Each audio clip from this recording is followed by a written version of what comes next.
When we talk about personal brand, of course, something I have to ask is how important do you think it is to have a aligned image with, how you want other people to perceive you as well? It's incredibly important. While I may not always feel like that person that's on stage, especially in my day to day, people come up to me, they like see some kind of superstar. In my eyes, I'm just like everybody else down here. I'm working just as hard. I'm doing all the things, and they have no idea how the struggles and the successes that I've had. That's incredibly humbling to have somebody see me as such a big influence or such a big fan.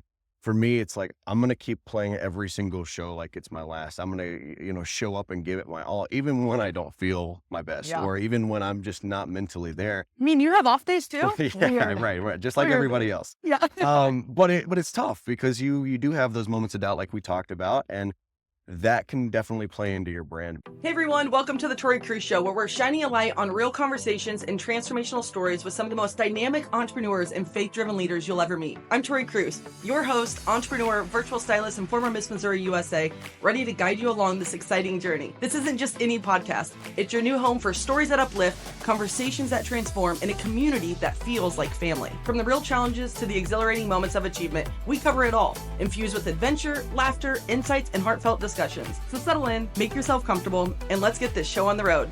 This is the Tori Cruz Show. Today we have Kyle Elliott on the show. Kyle is a Nashville native. He's a country music artist, singer, songwriter, entrepreneur. He's been playing the guitar since he was 13 years old. He gives all the credit to his parents for being raised in a family who loves music. But Kyle has really made a name for himself in the country music world. He's now played with some of the top winning country artists and performs over 280 shows per year. That is absolutely crazy. The endurance that it takes to do something like that is absolutely incredible. In a short time, Elliott has been making a name for himself in country music. His song Sunrise was even featured as a top song for Apple Music's Hot Country playlist.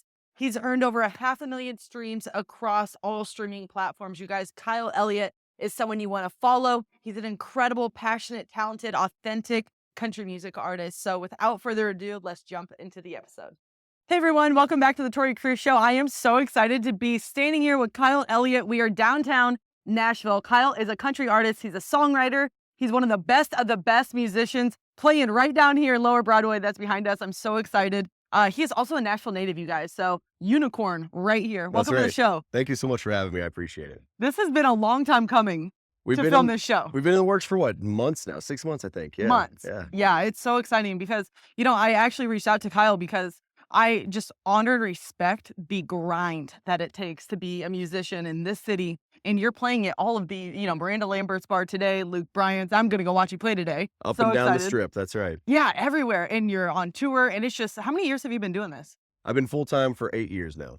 Okay. 8 years, you guys. It does not happen overnight. Is that right? Not at all. No, it takes years and years of work and dedication to do this full time. So Yeah. And, being a Nashville native too, I can imagine it holds a lot of like power and weight, but also pride, right? And like, that's the fun thing about doing these walk and talks in cities is that this is your hometown. Like you were born and raised in this area. 100%. Yeah, this is my city. It's changed a lot since I was a kid. If you look at the skyline, it is not nearly what it used to be. Almost unrecognizable. And as much as I love this place and what it used to be, you have to kind of accept the changes because there's nothing I can do to stop it. But it Right. definitely has allowed me to create this career out of music. So It's so awesome. I mean, there's so many opportunities. I feel like this is, they often say like LA is it's where magic happens. Like that's where the people go to dream. But here it's country music. I mean, this is like where every country music artist it comes is. Yeah. to, make it big, right? Like that's what everybody says to make it. They come from all over the world. I have friends from New Zealand. I have friends from Norway that have moved here to Nashville. And who knew that you could have a New Zealand country accent? But they do. Everybody wants to come here. And I was fortunate enough to be born here and just kind of walk down the street to have the opportunities that I have. So I love how he says just walk down the street. Like he walked down the street and just landed a gig right away. I want to like really go back and like your childhood and when I think it was 13 when you started playing guitar, right? right. And so you guys all just heard his bio. Like it's incredible. It's impressive. But the grind has been huge. And so I just like, I'm really impressed by the perseverance that it takes to get to the point that you have gotten to. And I know that God is just going to continue to bless your career and multiply it in abundance. And But I want to first, like, we have a lot of entrepreneurs that are watching the show. And so one of the biggest things is like, every single one of us overcome doubt and fear and just like, well, is this going to be worth it? Am I going to make it? Like, doesn't matter what industry. Right. So, like, take me back to like when you were a kid and like, where did this dream even come from? Well, it takes a lot of not only hard work, but it takes a lot of being in the right place at the right time and a lot of luck. When I was a kid, I had no idea that this is what I wanted to do. I grew up wanting to be a football player, as a lot of young kids do. But as I got older, I took a lot of classes in grade school, and my mom was a huge influence in that because when I was like 7 years old, she became a high school music teacher, which, go figure, that's Yeah. exactly what you want.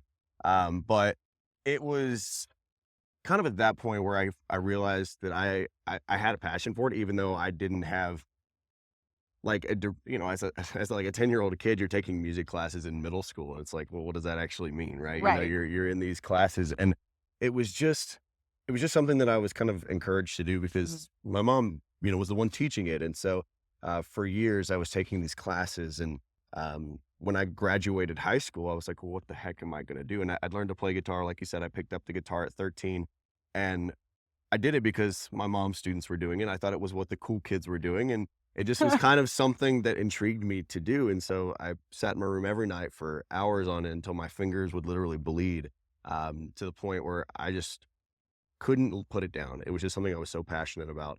And in high school, doing like choir and musical theater, which was something that I was really pushed into by that my mom wanted me to do. I really just it was a part of who I was at that point. There was no denying it. When I graduated high school and went to college, I went to college for a degree in music originally. And for anybody who does musical education, there's not a whole lot of things that you can do with a music degree that allow you to make a ton of money or Right. really a good living. You could For be a while anyways, right? you could be if you make it like on Broadway in New York, doing like a musical theater, or if you do like classical stuff, or if you're a teacher. And Yeah. everybody knows there's not a whole lot of money in that either. So um, I decided after a year that that really wasn't the way to go. Yeah. And I kind of gave up on that dream. And I thought maybe I could still have music as a part of my life, just not be the performer. And so what I decided to do was go into the production side of things. I started getting my degree in electronic media production, which is audio production or the producer side of things. Mhm. And I learned that I hated sitting behind a computer for 12 hours a day because that's just not who I am. I'm such a in front of people, outgoing kind of person that being stuck in a dark room just wasn't it. Right. And so I actually recorded a band my freshman year of college, and they were not country. They were a punk rock band, believe it or not. And I was like, I love playing music so much. Would you guys like mind if I played with you? And they were like, sure. They're a bunch of kids, right? We were like 18, 19 years old. And so I played in this band for like 4 years until it wasn't going anywhere. And I decided I was going to have to quit the band and get a real job, which actually, if you look behind me, you can see the building where I got my first real big boy job.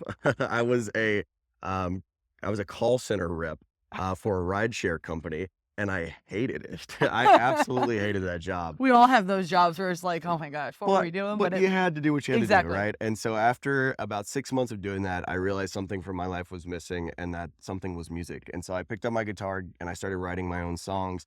And what came out of me was country because being from Nashville, it's just in my blood. That's just who I am. Yeah.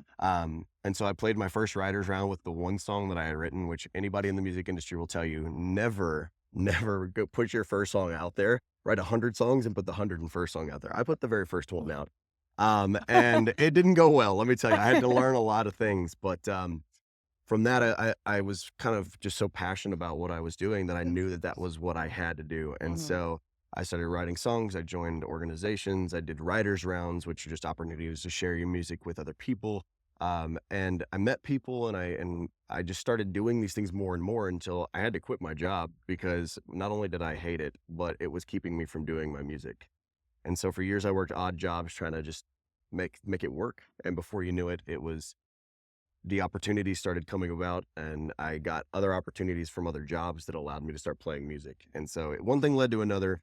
here So we like, are well, all how these years later. many years was that time span? Because the one thing that I consistently hear is just like you pivoting, right? Like Sure. you try one thing, but then you pivot if you know that's not your true purpose and your true calling. So like, how do you know when that time is to pivot? Because I think that's a lot of struggle with entrepreneurs, right? It's like, all right, Absolutely. like you feel this one thing, you have this one career, this one purpose, but then when you take a jump, it's a leap of faith. It That's what it is. It is, right? And truly you just like is. trust that. I call it a Holy Spirit intuition, right? You just gotta like trust it. But what was that for you? It was well, when I quit that job, it was actually a mutual separation between me and the company. That my heart wasn't in it. I think they saw that. And I had just bought my house 2 weeks before I quit, which was so scary. I Yeah. mean, nothing was more terrifying than this like 21-year-old kid who has just gotten out of college and was working. Luckily, it paid off all my student loans, which that's really paying off now Yeah. because Yeah. but I University is really paying off for all of us at the let me moment. tell you, Yeah. right? But no, after that, it was like this is either in my faith in God. I was like, this is something that is terrifying to me. But if I don't do this, I'm going to regret this for the rest of my life. And so I just had to make that leap of faith. And like I said, I picked up jobs that I never thought I would do. I worked as a assistant property manager for an apartment complex, making half of what I was making at that call center, just so I could do the things that I wanted to do. And you just kind of let things happen because that's God's plan, right? Yeah. You have this faith of, being led to where you're supposed to be. And before the interview, we were talking about that bar right down the other side of the bridge that I used to work at. I actually was working there one day when a woman walked in who was wearing a shirt that said tour guide on it. And when I was in college, I was a tour guide for my university, and I was just the curiosity in me asked her, what are you doing? And we got to talking, and before you know it, she offered me a job. And that job actually led me into some of the venues on Broadway that have live music, where I became friends with the managers of those places and said, hey, I play music too. If you guys ever need somebody, let me know. And months would pass before I ever even got a phone call. And I remember the day I was sitting at my parents' house on the couch, and I got a text from the manager of this bar on 2nd Avenue. And the guy goes, hey, one of our artists just called out. Can you be here in an hour? And I was like, what do you do? That's the that is it. That is the It is. moment that Yeah. you have to make that choice. And I said, this is it. This is my chance. And I dropped it. I drove down here and I played it for 4 hours for $50. And from that point forward, they gave me one slot a week. I was making $50 a week playing down here doing that. And, as big of a miracle as it is, there are also a lot of bad things that happened that got me to where I am. So the reason I am full-time actually is due to COVID, which I know is crazy because so Hey, many COVID people, brought some blessings. it did, Yeah. as many horrible things that came out of it, I try to look at the positives, and the main positive I have is it gave me the opportunity to go full-time. Yeah. And so I went from playing one show a week to playing 5, 6, 7 shows a week down here on Broadway, which gave me the opportunity to get the reputation down here, have the repetition of playing these songs in my instrument and singing. And, practice makes perfect. So doing it over and over and over again, I really gained a lot of experience doing that. And it led me into creating this own artist career of mine. I mean, I was writing songs throughout this entire process, but Right. now having the opportunity to play those songs for people, gaining fans on a daily basis with the opportunities here on Broadway in Nashville. And it was really just a blessing. As scary and as crazy as that journey was, it was truly a blessing. So did you feel ready when you got that phone call? Oh no, absolutely not. 4 hours, just me and my guitar on Wow. stage. It takes a very special person to kind of fake your way through something like that. And Yeah. luckily, my parents raised me in a very musically diverse household where we always had the radio on. And so while I may not have ever played songs, if I've heard it, I can probably play it. And so that's a gift that I was given, that I didn't even know I had for the longest time. And so now that I'm able to use that, I can fake my way through just about any 4 hours on stage anywhere. So That's incredible. I mean, that to me, that's just your calling, right? Like God put that inside of you where it's like not everybody can do that. I mean, that's right. incredible. Like that's insane. Actually, I can't People imagine that, but it's people ask me like, how do you do that? And I'm like, I can't explain it. I Yeah. really can't. It's just, there's some things I'm good at and some things I'm not good at. And this just happens to be one of the things that I was gifted with. yeah, it's a complete gift. So you didn't feel ready, but you accepted the call. Of course. What was that? Take me to that drive, like when you were driving down here to play for the first time. Like, what in the world was going through your head, and how did you overcome any bit of like the fear and the doubt Yeah. and maybe even some lack of confidence at I that moment? I turned on my Spotify shuffle and I listened to every song that I could on the way down to that show because I was like, somebody's gonna ask to hear this. Somebody's gonna want to hear something that I don't know. And I just had to refresh myself as much as I could, which did nothing. I didn't play any of those songs that I listened to that day. But what it did allow me to do is just let go and have that confidence and be myself. Because what was I gonna do? It was either, do it, try and fail, but keep trying, or just not take the opportunity. And that's So just not who true. I am. So That is like one of the best things that's ever been stated on this show is just keep doing it until you fail. And what's the worst that happens? You just got to keep going and going and exactly. do the repetition and put in the work. I either get that opportunity, I play that show and I can make this a, dream come true, or I can go back to doing that job that I hated. And it was like, well, what else was I supposed to do? Right. It was Yeah. just, it was my calling. It was my time. And I'm so blessed that that opportunity came about. And I'm so thankful for the people that gave me those opportunities too. Oh my gosh, yeah, as I was reading your bio too, I think it's so awesome how you give all the credit to your fans, and you said too, like even in the moments of someone there's doubt that creeps in, right? It's like Of course, your still to this fans, day. yeah. Well, and does that ever go away? I don't know. No, never. If you guys don't have doubt and you're listening to the show, will you please message both of us right now because I think we probably had doubt before we were even filming this show. Oh I yeah. mean, Well, I told you I was yeah. nervous about doing this today, but here we are, right? Here We're we making are. it happen. We're good. We're good. But yeah, I think doubt is just one of those like things that's so inevitable, especially when you're doing things that are in the spotlight. Like Right. you're on stage and I think we talked about this a little bit before too. It's like even if you mess up, like there's a way to even like you gotta keep rolling. You can't There just is. say, oh shoot, messed up on that note or messed up on that word. It You gotta like have this tenacity to just keep going and power through Absolutely. it. It happens almost every day. Things happen on stage where me and my band, we will know, we will all, and simultaneously understand what has just happened. But I Yeah. guarantee you, nobody else in that room has any idea what just happened. And every single time we make it work. I think there has only been, I could definitely count on one hand how many times I've actually had to stop playing, which I played at this point, gosh, I play around 300 shows a year. So, over all those years, you're looking at thousands of shows. And I can count on one hand how many times I've actually had to stop playing, whether that be because of, things that are out of my control, like a broken string. I've had power outages while on stage.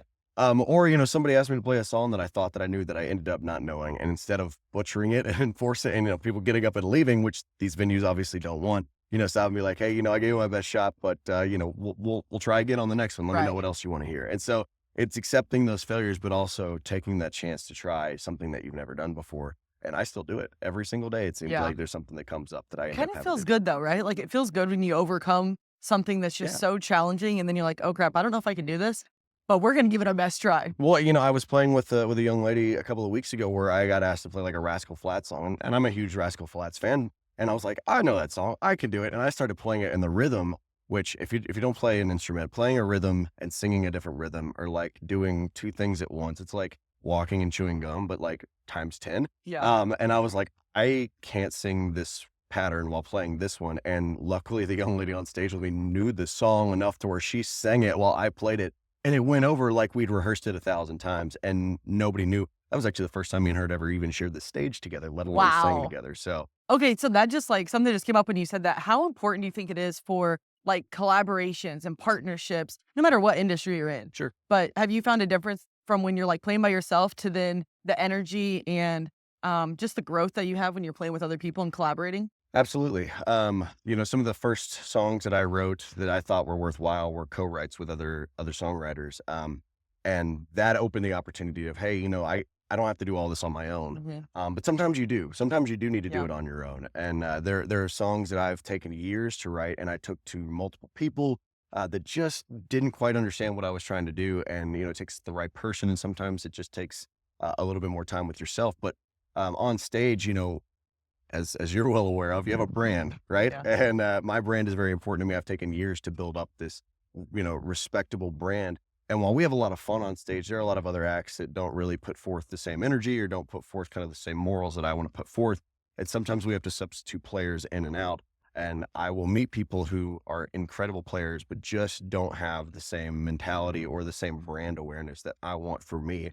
Especially when it's my name up there on the Yes. board, because when they get up there and they try to make it all about them, I want my guys to succeed. I want my players to do really well, and I want them to have successful careers. But if they're doing it for them and not working with me to do it, then that's really difficult, because that creates obviously some very opposite, forces kind of trying to do the same thing. So it can be good, but at the same time, you learn lessons, you meet people, and maybe those people open doors that you were supposed to go down, but Yeah. um, are not right for the exact moment or the thing that you're looking for. Yeah, 100%. And I think that that's transferable to any industry, Right. right? I mean, you always like you build this reputation with your brand and you want to uphold it. Of course. You You work so you hard. worked so hard for so many years that yeah, you want to uphold the reputation, you want to partner with the right people. I think partnership and collaboration can be extremely beneficial, but like you said, it has to be the right fit Absolutely. and in alignment too. So all right, talking about personal brand, that was like the perfect segue. Thanks for I that. thought you might want to Yeah. talk about that today. Yeah. So when we talk about personal brand, of course, something I have to ask is how important do you think it is to have a aligned image with how you want other people to perceive you as well? It's incredibly important. While I may not always feel like that person that's on stage, especially in my day to day, people come up to me, they like see some kind of superstar. In my eyes, I'm just like everybody else down here. I'm working just as hard. I'm doing all the things, and they have no idea how the struggles and the successes that I've had. While that's incredibly humbling to have somebody see me as such a big influence or such a big fan. For me, it's like, I'm going to keep playing every single show like it's my last. I'm going to, show up and give it my all, even when I don't feel my best, Yeah. or even when I'm just not mentally there. I mean, you have off days too? Yeah, Weird. right. Just like Weird. everybody else. Yeah. But it's tough, because you do have those moments of doubt, like we talked about, and that can definitely play into your brand, because it actually happened a few weeks ago. We played a venue that has multiple locations across the country. It's a huge buyer in my industry. And they can be, the difference of an extra dozen shows or an extra $20,000 for the year. And the owner or the buyer for that venue actually was in Nashville one day, didn't tell me, came to our show. I'd never met him, so I had no idea what he looked like. And we ended up playing one of his venues a couple months later. And he goes, "Hey man, I saw you at your show on whatever date it was." And I was like, "Oh, you didn't come up and say, hey?" He's like, "Yeah, I didn't want you to know I was there." And if I had not put on my best show, if I had not been on my A game and given it my all, would he have, taken that and been like, you're not what we're really looking for. I Right. may have missed out on the opportunity because I wasn't putting my brand and my best foot forward. And I try to have my players reflect that. I try to have my social medias reflect that. Everything I do obviously reflects on my brand as an artist. And that's something that I don't think a lot of people recognize, who have, a 9-to-5 job. It's like everything that you do outside of your job Yeah. doesn't necessarily affect you, but everything that you and I do as, influencers and public figures, that always seems to get shown out into the public. 100%. And that plays a big part, depending on what we do in our personal lives. So I try my best to put my, a thought into everything I do, my personal life, towards that brand. So, Yeah. No, you do an awesome job at it. I mean, you're consistent across like every single time I see you or videos or posts, you're consistent across all platforms. And, the cowboy hat, the look, like, come on, I always talk about, if you've listened to this show for any amount of time or just follow my page, right? Wardrobe styling. We've talked off camera a little bit about like wardrobe and your brand. And I'm like, your cowboy hat is like, that is the conversation starter. 100%. And it's so important to stay consistent with that. I almost text you today and be like, make sure you wear your cowboy hat. But I was like, I don't even have to tell him. And but this is like, this is the point though, is that like, I don't even have to say that because you're so aware and you're so wise with the fact that you are a walking billboard for your brand wherever you go. And, I mean, just even walking around right here at the pedestrian bridge, the amount of people that are stopping and looking, I guarantee you one of them are going to see you playing down there at Miranda Lambert's today. They're gonna be like, oh, that was the guy on the bridge. But they would never know that if you weren't wearing your hat. It's the staple. It is. And I did a social experiment one day. I didn't tell anybody. I just came down here to Broadway, and like we've talked about, I played up and down the street. And I walked into venues and I would walk up to people who work here that I know. Yeah. And they'd be like, "Can I help you?" And I'm like, "Yeah, you don't recognize me?" And they're like, and it takes them a second because they're like, "I've never seen you without a cowboy hat on." And no, I'm not hat fishing. Everybody calls that. I do have hair, right? Everybody thought that was a thing at first, but I was like, no, this is just me. And it is just an eye-catching thing. But I also try to, as I got into a lot more of this country lifestyle, this brand awareness, I noticed that not only that is a big thing, but I try to make myself as memorable as possible because that's the kind of difference maker in the music industry. Yeah. You want people to remember who you are, and that's a key factor. I also try to make my name as memorable as possible, which Kyle Elliott is. I tell people it sounds like a race car driver. As you know, you got, kind of does. Kyle and, Kyle Busch and the Elliots that are in the NASCAR world. But I always say, if you can't remember Cowboy Kyle. That's not my official brand. I don't have that trademarked or anything, but if you see me and you're like, that's going to click because that's how I try to remember things. I use physical features and other attributes of people to try and remember their names, especially when I think that it's somebody that's important. And so that's what I try to give other people in that process. So again, brand awareness, any idea, any tactic I can use to make myself more memorable, I'm going to try and do it. That's super smart. And, just from a business perspective, but also a personal perspective too, because you are a personal brand, so Yeah. wherever you go. So I want to actually, I talk about like perception all the time. Like when you step into a room, whether you're stepping on stage, to speak or to sing or going to an event, a first impression is everything 100%. and how people perceive you. So what are a couple of those things? Like, how do you want people to, like, when people say or hear of Kyle Elliott, what do you want them to think? Well, I'll tell you this. One thing that I don't want them to think, and this happens a lot, you come to Nashville, it's the tourist attraction that drives everybody out, which I'm incredibly thankful for, but they come in and they want to hear, classic rock songs, or they want to hear like hip hop songs. Don't get me wrong. I have a very... They go to the wrong city? They went to the wrong place. Right. And I'm like, you're looking at me and you're like, you want to hear Snoop Dogg? Really? Okay. Don't get me wrong. I'm a fan of Snoop, but that's not what I want to portray to my audience. So as far as something that I try to like pitch is be like, let me look and sound the way that I want people to recognize me. Yes. And so I try to do my best with that as far as giving people enough clues to say that, okay, this is the kind of brand. And I try to talk about that, especially during my shows, especially after when I get to meet people. I'm like, these are my influences. These are the kind of people that I aspire to be like, so that they can kind of take notice that, okay, that's awesome because maybe they know those artists or maybe they, know those songs. And if those things are influences to me and they like those things, then that means that we're both going to be on the same page about what we like. And hopefully that means that they become a fan of mine. Absolutely. Okay. So if somebody wants to follow you, become a fan, I know you do have a like monthly fan program. I'm not going to say this right, but he has the lingo, guys. I actually am transitioning it this month. I'm moving from Patreon, which there's a lot of people that are on Patreon, over to Instagram subscribers because it's just so much more simple to have all of my fans in one place because they have to go to a third party if they do that. But Instagram subscribers, I post recording sessions. I post songwriting sessions. I just do kind of behind the scenes as we're getting ready for shows, things like that. And all the money that comes in from those subscription pages goes to record the music that I make because it's very expensive. Yeah. And if anybody knows anything about the streaming world, which has been revolutionary for the music industry, it's also incredibly difficult to make a living just off of that. Whereas in the old days, you could sell CDs and records. Today, you get like, you have to listen to a song 3 times just to get a penny. You know what I mean? Like that's impossible to make a living off of, which is why I rely so heavily on live music. But if you want to find me, if you want to support me, everything's under the same name. It's the Kyle Elliott. Elliott has 2 L's and 2 T's. But I've got my own website. I've got the subscription page, and you can find all my music on any streaming platform, no matter which one you use. And I would love to have you as a new fan. If you want to come to one of my shows, I have shows booked kind of all over the place. I've been all over the world. I went to England last year, played a festival in Wales. We're looking at playing a festival in France this year. So all over the world. So if you're looking to come to a show, I'd love to have you. I'd love to play for you.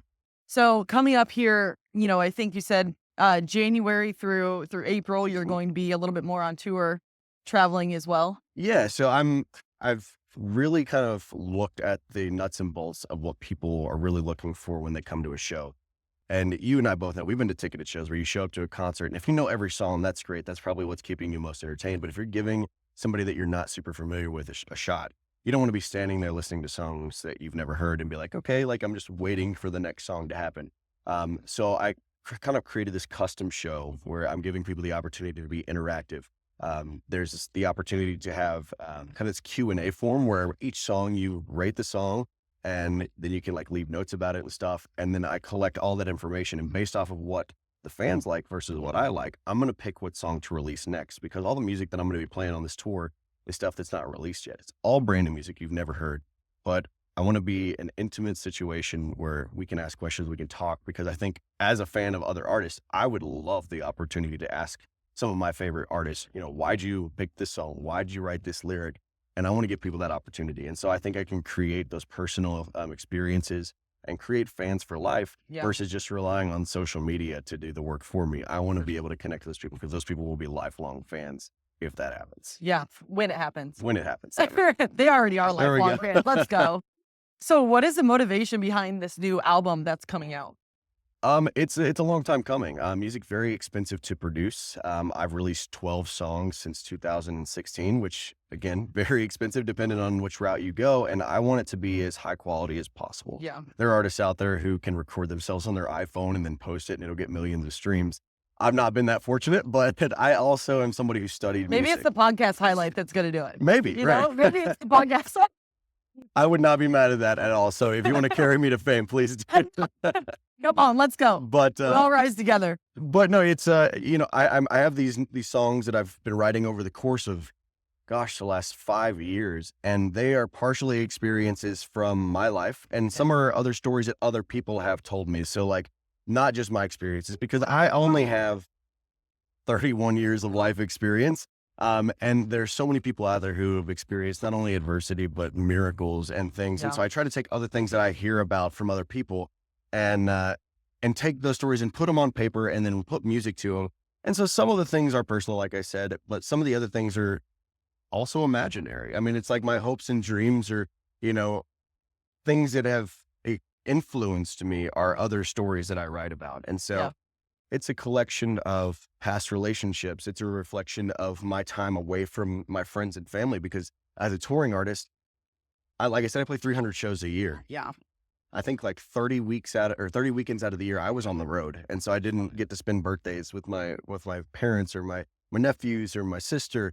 And, holidays, I was in England for Thanksgiving last year. Those are moments that I really cherish with my family. And I had to miss those opportunities because of my career. Yeah. And so I've got a song specifically about, being away from them and missing them. And so it's those kinds of things. So it's just a collection of my life and other people's lives that I've met. And it's got some really great stuff on it compared to the things that I've already released. I mean, the last song that I released was a year ago, and I wrote that the year before I released it. So you got to think the last thing that somebody has heard, it was me 2 years ago. Wow. And so the stuff that I'm writing now is so much, it's more mature, Right. obviously, because, I'm older and it's more real. And I love that. So I can't wait to share that with people. I am so excited to hear this. Like, so excited. I'm gonna go to some of these some of your shows coming up. Wherever, maybe you'll come out to Arizona. I'll do Maybe you you'll- a favor and I'll come all Yes. the way out to Arizona. Let's go. for We'll get a Nashville. crew. We'll get a crowd out there.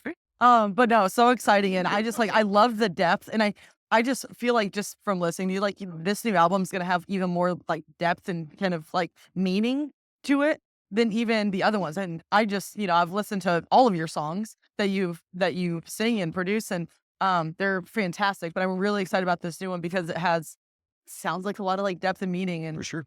there is, to your point, like a lot of sacrifice when it comes to your career. And I think a lot of entrepreneurs too.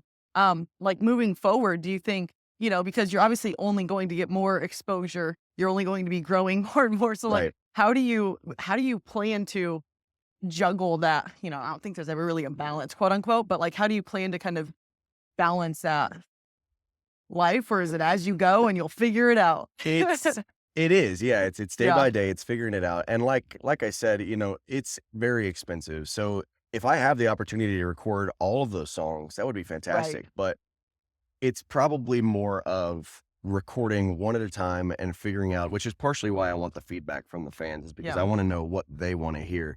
But yeah, I mean, everything's, individually, I have to, figure out my life here and there and then try and make music fit into that. I mean, a friend of mine was actually talking about this yesterday.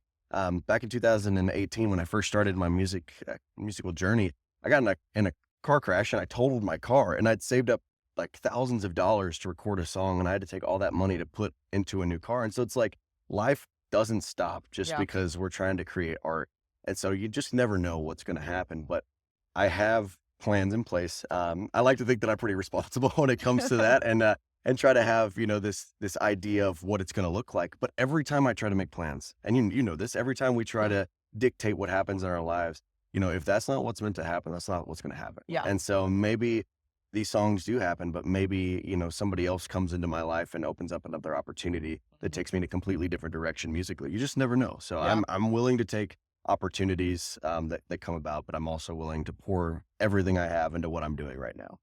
This has been so much fun. I know our viewers, our listeners have so enjoyed this. If you're listening to this on podcast, you need just go back and watch this whole thing on YouTube, because we've been doing a walk and talk right here in Nashville on the pedestrian bridge. And I just want to thank you so much for coming on the show. And this, like we said, it's been a long time coming. And I've just been so excited to hear your journey and share it with the listeners, because most all of our listeners are entrepreneurs. And this is you're in one of the most difficult, challenging careers where you have to every day just overcome and persevere. And if you hear no, one no, you're just waiting for your next yes. Yeah. And I respect that so much. And I'm so stoked to see what God does in your life, because I know it's just going to be an overflow of blessings here in 2025. So thanks for coming on the show. This has been awesome. Thank you for coming all this way to interview me. And I hope everybody got some good information from this. If you ever want to catch a show, again, come to Nashville, hit me up on social media. I would love to have you. Thanks for tuning in to the Tori Cruz Show. If today's episode inspired you, let's keep the momentum going. For our YouTube family, don't forget to hit that like button, subscribe, and ring the bell so you're always in the loop with our latest episodes. And for our podcast listeners, your ratings and reviews are incredibly valuable. They help us reach more people and continue bringing inspiring stories your way. Remember, this isn't just a podcast, it's a growing community of family. Every like, share, and review helps us grow on our journey together, helping us to highlight more impactful stories. Until next time, keep being the light for yourself and others. See you on the next adventure.